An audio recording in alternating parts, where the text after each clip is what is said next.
बच्चों नमस्कार। मैं सूर्य प्रकाश शास्त्री आज के ऑनलाइन वीडियो में एक बार फिर से आप सभी का स्वागत करता हूं। तो भाई आज से पहले का जो वीडियो आया था उस वीडियो के अंदर हमने हिंदी व्याकरण के अंदर जो है संधि प्रकरण चल रहा था हमारा, और उस संधि प्रकरण के अंदर हमने भाग 1 पूरा कर लिया। भाग 1 के अंदर हमने क्या पढ़ा था? सारी की सारी स्वर संधि हमने पढ़ी थी। मतलब स्वर संधि क्या होती है, स्वर संधि के भेद कौन कौन से होते हैं, स्वर संधि के सारे उदाहरण थे वो हमने अच्छी प्रकार से कर लिए थे। ठीक है भाई। अब आगे जो आता है अगला भाग व्यंजन संधि का आता है। संधि के कुल 3 भेद बताए थे मैंने आपको, स्वर संधि, व्यंजन संधि और विसर्ग संधि। तो स्वर संधि हमारा पूरा हो गया। अब अगला जो दूसरा भाग चल रहा है उसका नाम है व्यंजन संधि। तो व्यंजन संधि को चलो भाई अब शुरू करते हैं। व्यंजन, व्यंजन के बाद अगर कोई भी व्यंजन आ जाए या कोई भी स्वर आ जाए तो क्या होगा? विकार होगा। विकार माने परिवर्तन होगा। उस परिवर्तन का नाम होता है व्यंजन संधि। व्यंजन संधि किसे कहते हैं? व्यंजन के बाद में कोई भी स्वर या व्यंजन आने से जो परिवर्तन होता है उस परिवर्तन को व्यंजन संधि कहा जाता है। ठीक है भाई। एक उदाहरण मैंने यहाँ पे नीचे लिखा हुआ है दिक जमा अंबर, और दूसरा यहाँ पे लिखा है उत जमा चारण। ये दो उदाहरण यहाँ पर लिखे हैं मैंने। ठीक है। ऊपर परिभाषा के अंदर क्या था? व्यंजन के बाद स्वर आ जाए तो ऊपर देखो दिक प्लस अंबर, यहाँ पे स्वर आ गया। व्यंजन के बाद कोई व्यंजन आ जाए तो उत जमा चारण, यहाँ पर चारण में च व्यंजन आ गया। तो दोनों के दोनों नियम यहाँ पे पूरे हो रहे हैं। ठीक है। इसने 2 शर्त रखी थी, दोनों की दोनों शर्त यहाँ पे पूरी हो रही है। ठीक है। एक जगह स्वर आ गया, दूसरी जगह व्यंजन आ गया। ठीक है। तो इसके कारण क्या परिवर्तन हुआ? यहाँ पे का और यहाँ पे त, ये पहला अक्षर है, क भी पहला अक्षर है और त भी पहला अक्षर है। इन तीनों की जगह क की जगह बन गया ग। अब ग को देखेंगे तो क, ख और घ, ये ग हो गया तीसरा अक्षर। पहले की जगह पे क्या बन गया? तीसरा अक्षर बन गया, परिवर्तन हो गया। इसी तरह से तय की जगह पे द बन गया, तय की जगह पे च बन गया। तो यहाँ भी परिवर्तन हो रहा है। पहले की जगह पहला तय है, तय वर्ग का पहला, और च है च वर्ग का पहला। अब ये वर्ग का क्या सिस्टम है ये आपको जब संधि शुरू करेंगे उस समय आपको जरूर बताया जाएगा। ठीक है भाई।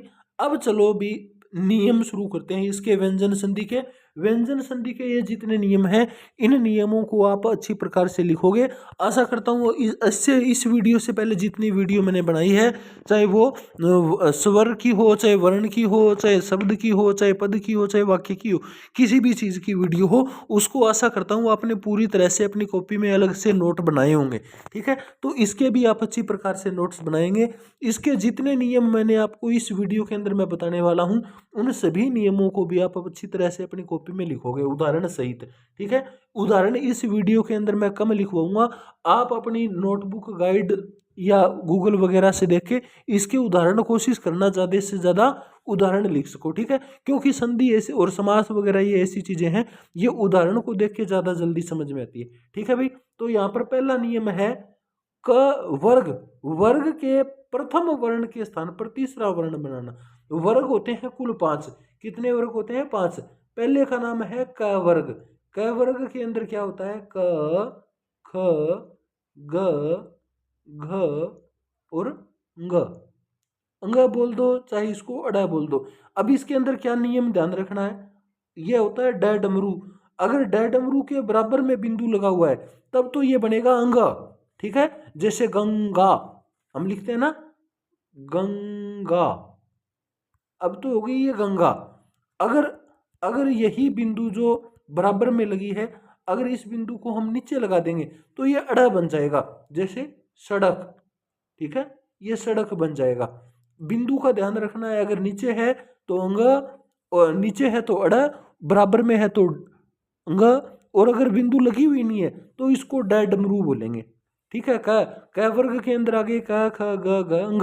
इसी तरह से च का वर्ग होता है च छ ज झ ञ ट ट ठ ड ढ ण त थ द ध न और प फ ब भ म।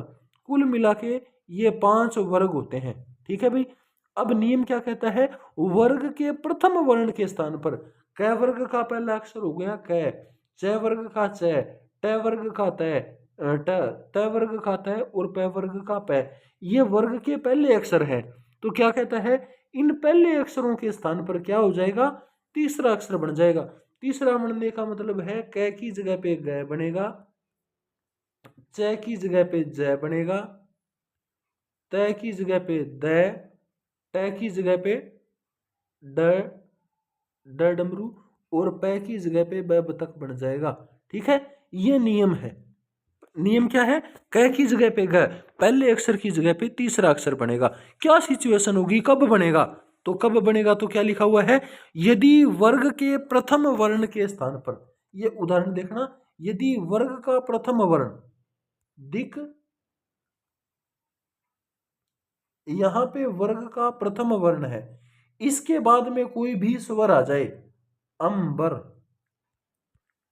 अंबर में क्या आ गया, ए स्वर आ गया, तो इसकी शर्त पूरी होगी।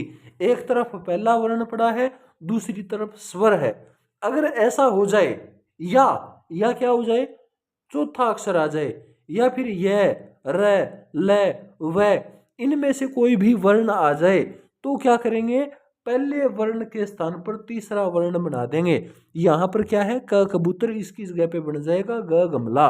ठीक है, ग गमला बन जाएगा तो दिगंबर बनेगा, ये दिगंबर, दिगंबर बन गया। ठीक है, पहले की जगह पे क्या बन गया, तीसरा।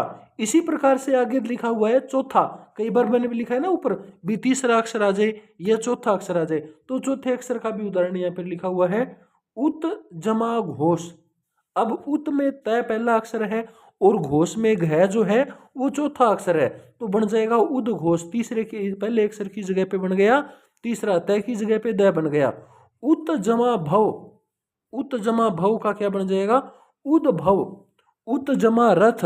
अब आगे देखो र आ गया, अगर र आएगा तो भी इसका यही बनेगा, तीसरा अक्षर बनेगा, जैसे उत जमा रथ का बन जाएगा उद्रथ। ठीक है, इधर दूसरी तरफ लिखा हुआ है सत जमा आचार का क्या बन गया, सदाचार। वाक जमा दान का बन जाएगा वागदान। ये वाक्य नहीं है, यहां पर वाक आएगा, वाक जमा दान। ठीक है भाई, इसी प्रकार से आपका पहला नियम जो है ये पूरा हो गया। पहला नियम क्या कहता है, अगर प्रथम वर्ण के बाद में तीसरा,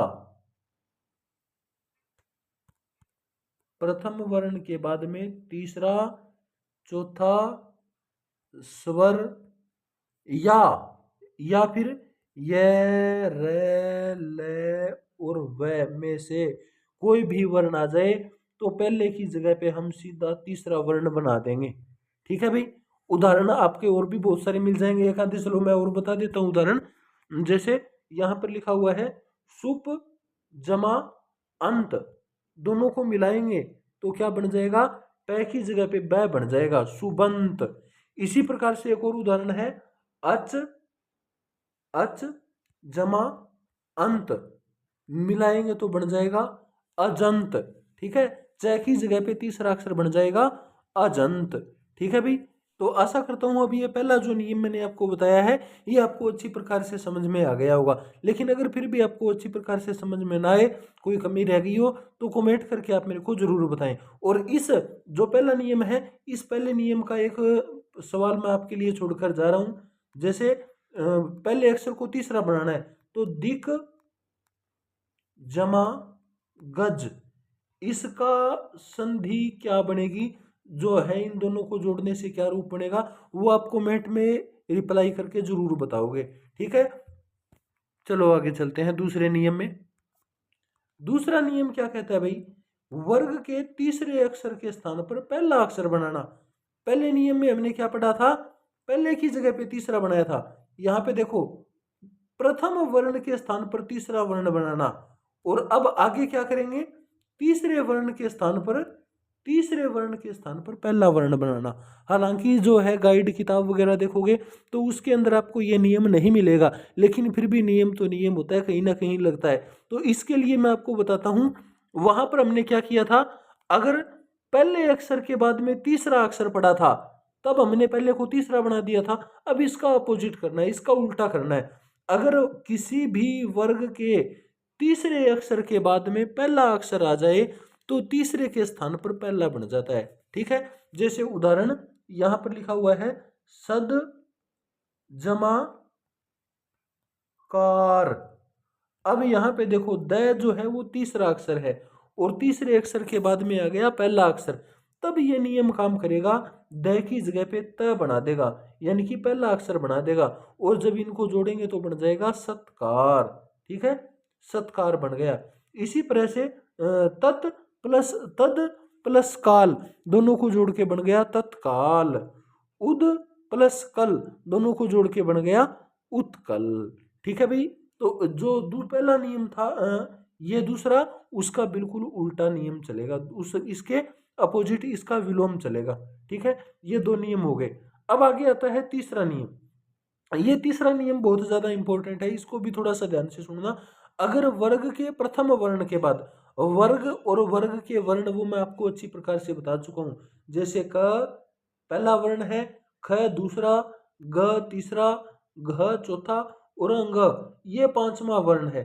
ठीक है, ये पूरा का पूरा वर्ग हो गया, वर्ग का पहला, दूसरा, तीसरा, चौथा, पांचवा, इस प्रकार से वर्गों के अक्षर होते हैं। ठीक है, तो किसी भी वर्ग के तीसरे अक्षर के बाद में अगर पहला, ये तो हो गया, चलो तीसरा नियम चल रहा है अभी, वर्ग के प्रथम वर्ण के बाद में, यहां पर पहला वर्ण हो गया क छ ट त प, कोई भी हो सकता है, उसके बाद में अगर आ जाए पांचवा वर्ण, पांचवा वर्ण क्या होता है, या तो मैं मिलेगा या न मिलेगा, मैं और न के अलावा आपको कोई भी नहीं मिलेगा, ना तो अंग मिलेगा, ना इ मिलेगा और ना ही अण मिलेगा। ठीक है, तो पांचवा वर्ण या तो मैं मिलेगा या न मिलेगा।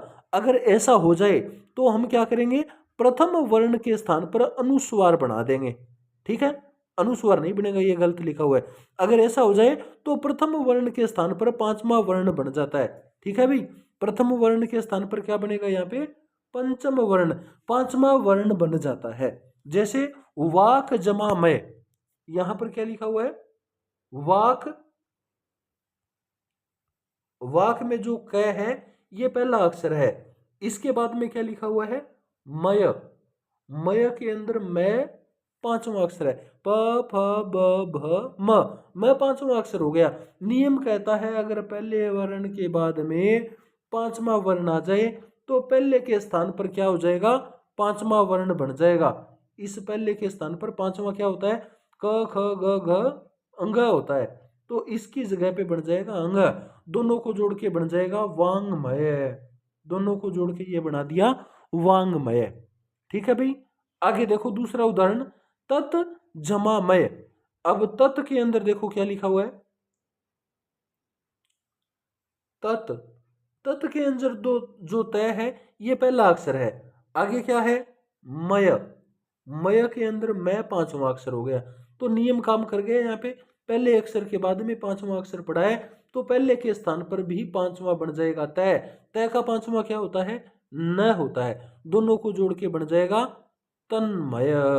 इसी प्रकार से जगत प्लस नाथ, जगत में तय कौन सा है, पहला अक्षर है, नाथ का जो न है वो पांचवा अक्षर है, तो इस नियम के कारण तय के स्थान पर पांचवा त थ द ध न, यानी कि न बन जाएगा और दोनों को जोड़ के बन जाएगा जगन्नाथ।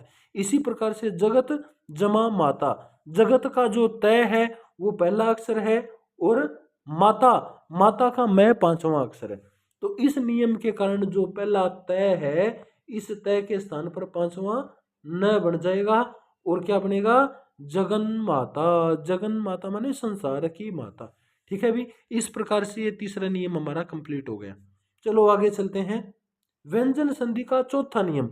व्यंजन संधि का चौथा नियम कहता है मैं के स्थान पर पांचवा वर्ण बन जाना, मैं के स्थान पर पांचवा वर्ण बन जाना।